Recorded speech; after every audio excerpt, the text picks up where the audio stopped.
कहानी के main hero को एक लड़की लव लेटर देती है, लेकिन को उस लेटर की कुछ समझ नहीं आती।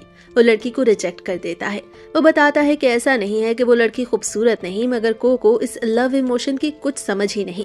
ये सुनकर वो लड़की रोते हुए वहाँ से चली जाती है। को का ये बिहेवियर देखकर उसके सभी दोस्त उसे बुली करने लगते हैं और बोलते हैं कि तुम ये सब डिजर्व नहीं करते। ये देखते हुए को स्कूल जाना कम कर देता है। बोरियत से बचने के लिए एक रात वो घर से बाहर जाने की सोचता है। वो सोचता है कि रात को जब सारी दुनिया सो जाती है तो बाहर क्या होता होगा। क्यूरियोसिटी और एक्साइटमेंट से भरा को जब बाहर निकलता है तो देखता है कि आसमान पर तारे चमक रहे हैं और हर तरफ खामोशी है। अचानक उसे आजादी का एहसास होता है, क्योंकि वो जो चाहे कर सकता था। उसे कोई भी देखने वाला या जज करने वाला ना था। तभी उसे एक अडल्ट जूस वेंडिंग मशीन दिखाई देती है। वो सोचता है कि वो उस मशीन से जूस निकाल कर पिए, लेकिन तभी एक लड़की नाज़ुना, जिसने ब्लैक रॉब पहना हुआ था, उसके पास आके उसे रोकती है। को लगता है कि शायद वो कोई पुलिस ऑफिसर है। को उसे अपनी सफाई देने लगता है। वो बोलता है कि वो कभी ऐसा नहीं करेगा। तब नाज़ुना उसे बताती है कि वो पुलिस ऑफिसर नहीं, बल्कि वो तो उन लोगों की मदद करती है जिनको रातों को नींद नहीं आती। वो को अपने साथ चलने को बोलती है। को कुछ झिझकता है, लेकिन फिर ना चाहते हुए वो उसके पीछे चलने लगता है। वो दोनों नाज़ुना के अपार्टमेंट पहुंच जाते हैं। अंदर जाने पर नाज़ुना उसे लेटने को बोलती है।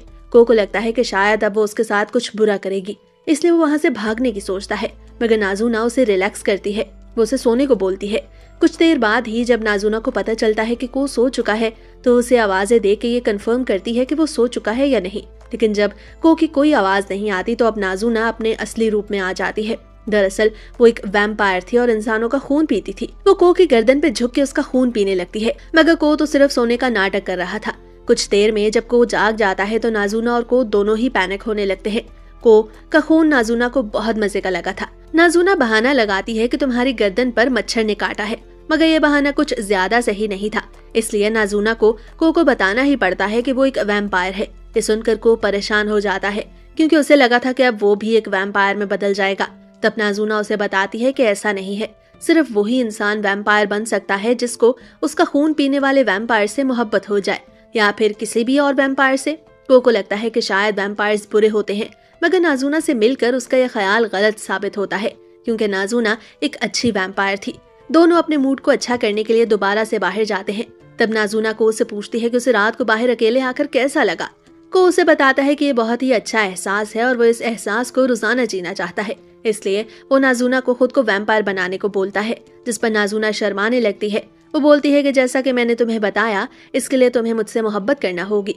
को राजी हो जाता है और कहता है कि ठीक है, मुझे मोहब्बत की सही समझ तो नहीं, मगर मैं फिर भी तुमसे मोहब्बत करूंगा। नाज़ुना को इससे कोई खास फर्क नहीं पड़ता। वो बोलती है कि मुझे बस रोजाना तुम्हारा खून चाहिए। को इस पर मान जाता है। इसके बाद नाज़ुना को अपनी गोद में उठाती है और उसे आसमान पर ले जाकर पूरे शहर की खूबसूरती दिखाती है। अगले दिन को रात को दोबारा से बाहर आता है और नाज़ुना को अपना खून पीने की ऑफर करता है। ये देखकर नाज़ुना ऑकवर्ड महसूस करती है। वो बोलती है कि वो एक ऐसी वैम्पायर नहीं जिसको हर वक्त खून ही पीना हो। वो तभी सिर्फ को का खून पिएगी जब उसका दिल करेगा। अगली रात फिर ऐसा ही होता है। को नाज़ुना से मिलने फिर से घर से बाहर आता है और इस बार वो अपने साथ 2 ट्रांसीवर घड़ियां भी लाया था, जिसकी मदद से वो और नाज़ुना एक दूसरे को मैसेज कर सकते थे। ये देखकर नाज़ुना काफी एक्साइटेड होती है, क्योंकि उसके लिए काफी नया था।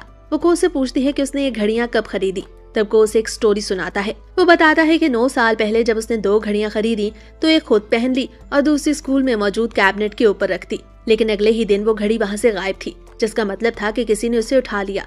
को ने उसको मैसेज करने की बहुत कोशिश की, मगर आगे से कोई भी जवाब न मिला। ये सुनकर नाज़ुना हंसने लगती है। को अच्छा नहीं लगता। वो नाज़ुना को उसकी घड़ी देता है और बताता है कि ये घड़ी सिर्फ 150 किलोमीटर की रेंज में ही काम करेगी। तब वो नाज़ुना को मैसेज करता है और नाज़ुना को मैसेज मिल जाता है। नाज़ुना उसे अपनी गोद में उठाकर उसके स्कूल की छत पे ले जाती है। ऐसा पहली बार हुआ था जब को अपनी जिंदगी में इतना ज्यादा आरामदेह महसूस करता है। इसके बाद नाज़ुना अपना डिनर करती है। घर वापस जाते वक्त को उसकी खोई हुई घड़ी से सिग्नल मिलता है। तब उसके सामने एक लड़की आती है जिसका नाम अकीरा था और उसने वो घड़ी पहनी हुई थी।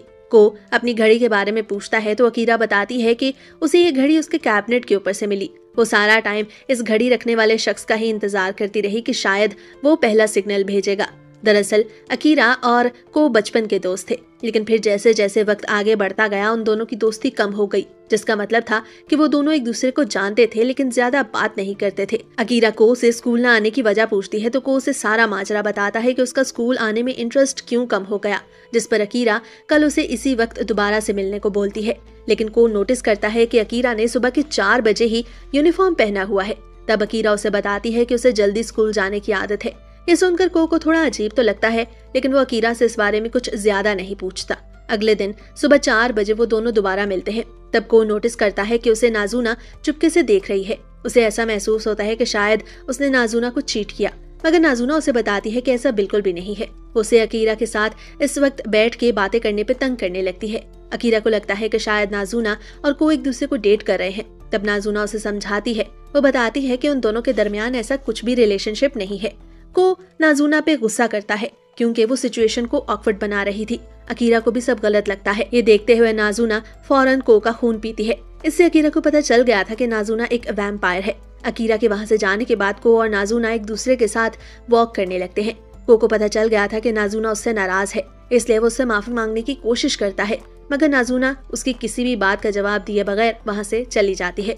को उसके पीछे भागता है क्योंकि अब उसे यकीन हो गया था कि नाज़ुना वाकई में नाराज है। वो उसे हर उस जगह ढूंढता है जहाँ पर वो मिला करते थे। फिर वो सीढ़ियाँ चढ़ते हुए गिर जाता है, उसे चोट आती है। तब वो अपनी ट्रांसीवर घड़ी के जरिए नाज़ुना को एक आखिरी मैसेज करता है क्योंकि अब सुबह होने वाली थी।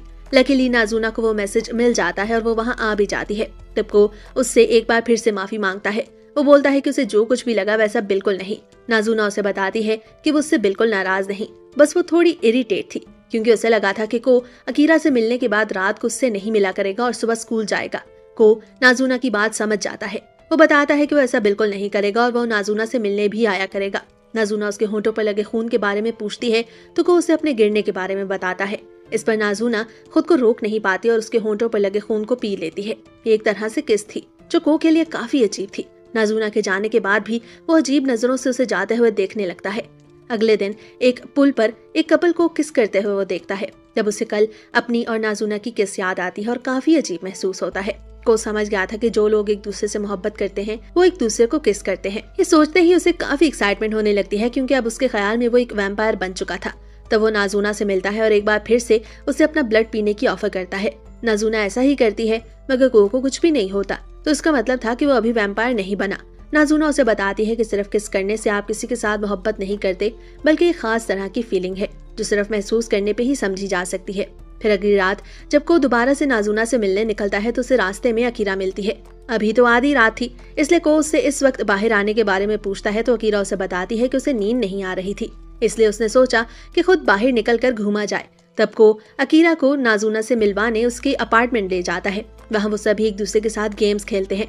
फिर नाज़ुना अकीरा को एक ऑफर करती है कि अगर वो गेम जीत गई तो वो अकीरा को किस करेगी।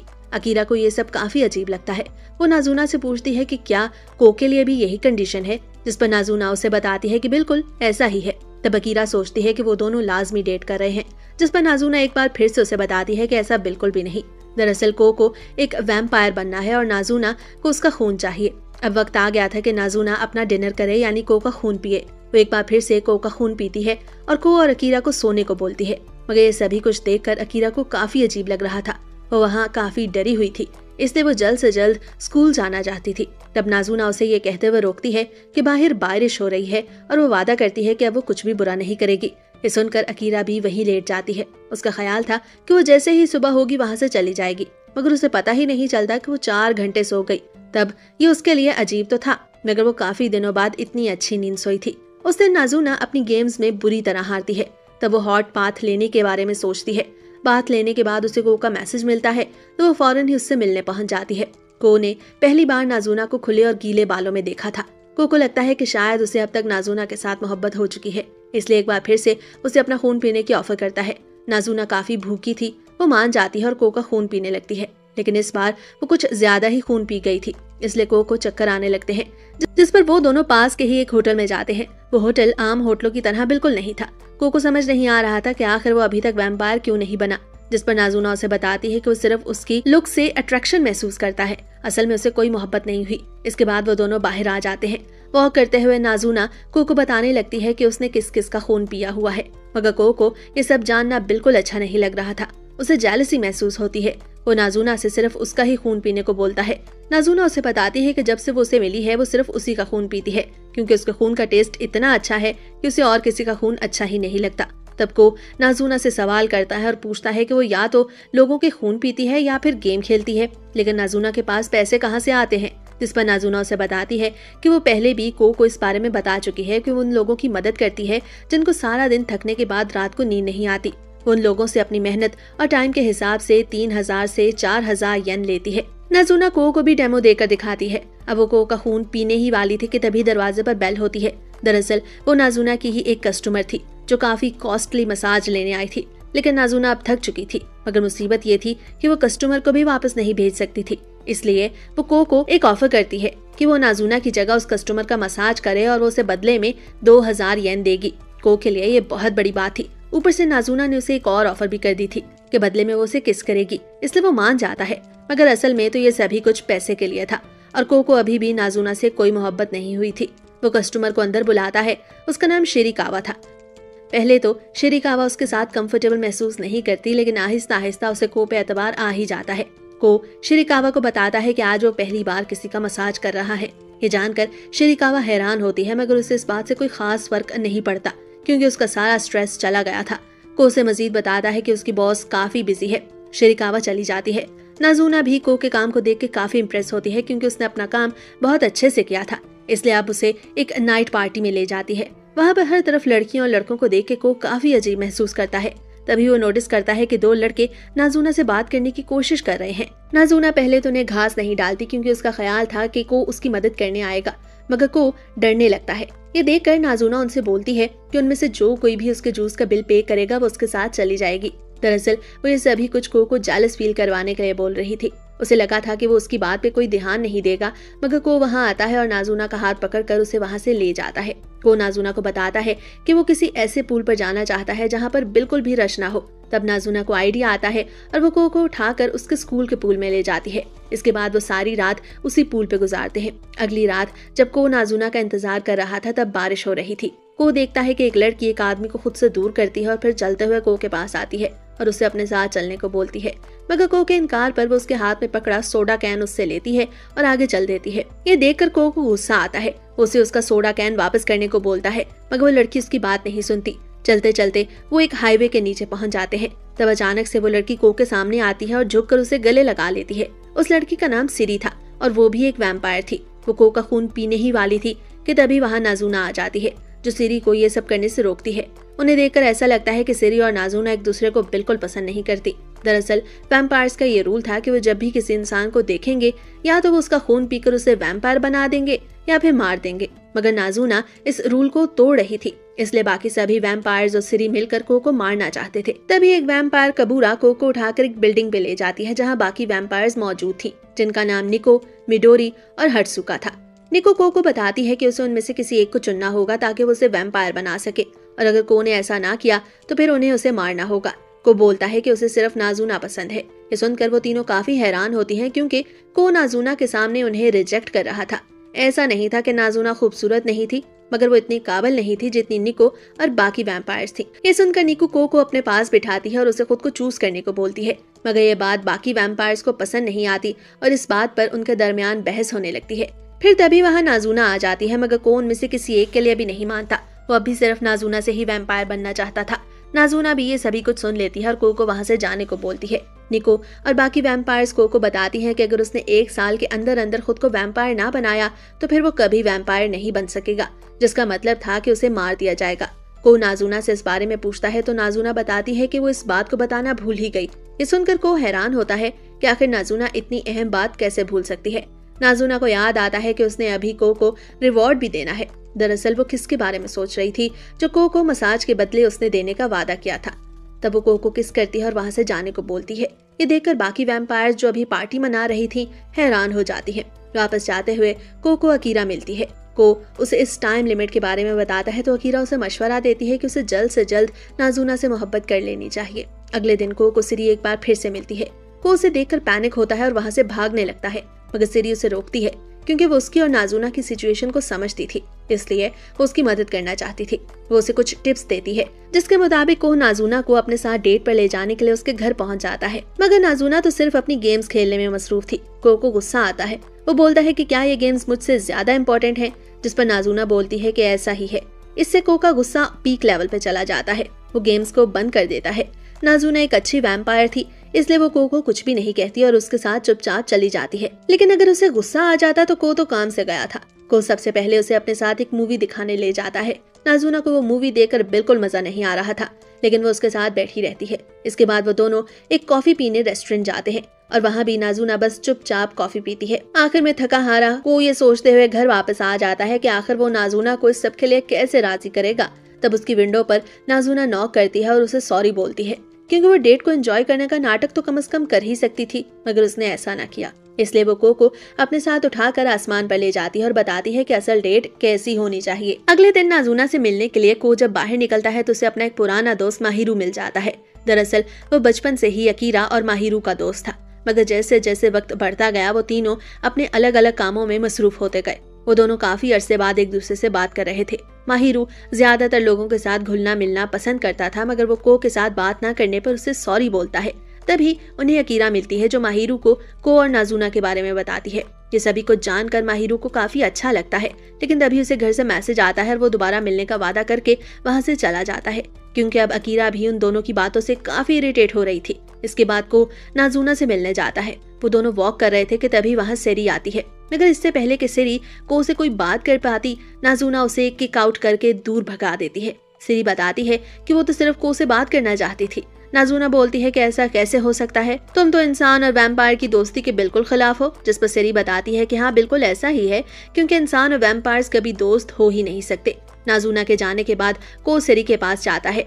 सेरी काफी उदास थी। वो उससे पूछता है कि क्या सब ठीक है, जिस पर सेरी उसे पास के एक कैफे में ले जाती है। वो को बताती है कि उसे बहुत सारे लड़के पसंद करते हैं और अभी रिसेंटली एक लड़का उसका पीछा कर रहा है। सेरी का कोई प्लान तो नहीं था कि वो उस लड़के को नुकसान पहुंचाए, लेकिन अगर चीजें आउट ऑफ कंट्रोल हो गई तो वो उसे मार देगी। अभी वो ये बात कर ही रही थी कि तभी दरवाजे पर वो लड़का नॉक करने लगता है। उसका नाम आकुन था। सेरी बोलती है कि इन लोगों को बस अटेंशन चाहिए, इनसे बात कर लो और ये खुश हो जाते हैं। मगर तभी दरवाजा खुलता है और आकुन अंदर आ जाता है। ये देखकर सेरी को बिल्कुल अच्छा नहीं लगता, क्योंकि वो लड़का उसकी इजाजत के बगैर कमरे के अंदर आ गया था। सेरी उस पर अटैक करने ही वाली थी कि को आगे बढ़कर आकुन को बचा लेता है और वहां से भाग जाता है। उन दोनों का पीछा करते हुए सेरी भी पहुंच जाती है। वो सारे मामले से को दूर रहने को बोलती है, मगर को उसकी बात नहीं मानता, जिस पर सेरी उस पर अटैक करने के लिए आगे बढ़ती है। मगर तभी वहां नाज़ुना आ जाती है और बोलती है कि वो कभी भी सेरी को नुकसान नहीं पहुंचाने देगी। नाज़ुना सेरी से पूछती है कि वो एक इंसान को क्यों मारना चाहती है, क्योंकि हमेशा से ही वो इंसानों को वैम्पायर बनाती आई है। क्या कोई ऐसी बात है जो वो उससे छुपा रही है? ये सुनकर सेरी रोने लगती है और बताती है कि कुछ दिनों पहले वो आकुन को एक पार्क में मिली, जब उसकी गर्लफ्रेंड उसे छोड़ चुकी थी। वो काफी उदास था। तब सेरी ने सोचा कि वो उसे एक वैम्पायर बनाएगी, लेकिन उसके साथ टाइम स्पेंड करने के बाद उसे पता चला कि वो एक अच्छा इंसान है और उसे वो वैम्पायर नहीं बनाना चाहती। इसका मतलब था कि सेरी को आकुन से मोहब्बत हो गई थी, लेकिन एक वैम्पायर और एक इंसान कभी भी एक दूसरे के साथ नहीं रह सकते।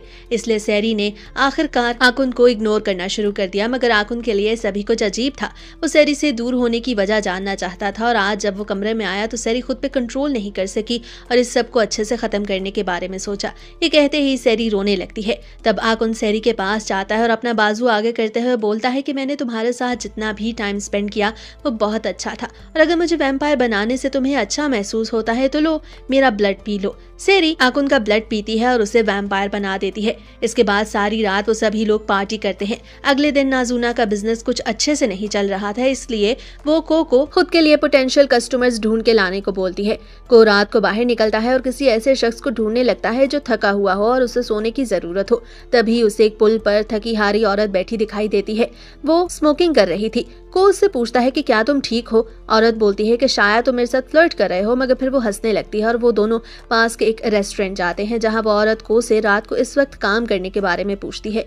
को बताता है कि उसे अपनी बॉस के लिए पोटेंशियल कस्टमर्स चाहिए। को की उम्र जानने के बाद वो औरत मजीद पूछती है कि तुम इतनी कम उम्र में लीगल ऑर्स के बाद भी काम क्यों कर रहे हो?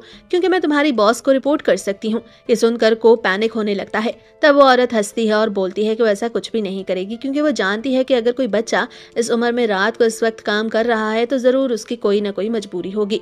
वो औरत बताती है कि वो एक डिटेक्टिव है, उसका नाम एंको है और वो मिसिंग लोगों को ढूंढने का काम करती है। तब वो एक तस्वीर सामने रखती है जो आकुन की थी, मगर वो तस्वीर देखते ही को के होश उड़ जाते हैं। अचानक बदलने वाले एक्सप्रेशंस को देखते हुए एनको को अपनी तरफ खींचती है और पूछती है कि बताओ तुम क्या जानते हो इस बारे में, मगर को कुछ भी नहीं बोल पाता, जिस पर एनको नॉर्मल हो जाती है और बोलती है कि अगर तुम्हें कभी इस बारे में कुछ पता चले तो मुझे जरूर बताना। बिल पे करने के बाद वो वहाँ से चली जाती है, मगर असल में वो वहाँ से नहीं गई थी। उसे को पर पूरा शक हो गया था। वो को फॉलो करने का फैसला करती है।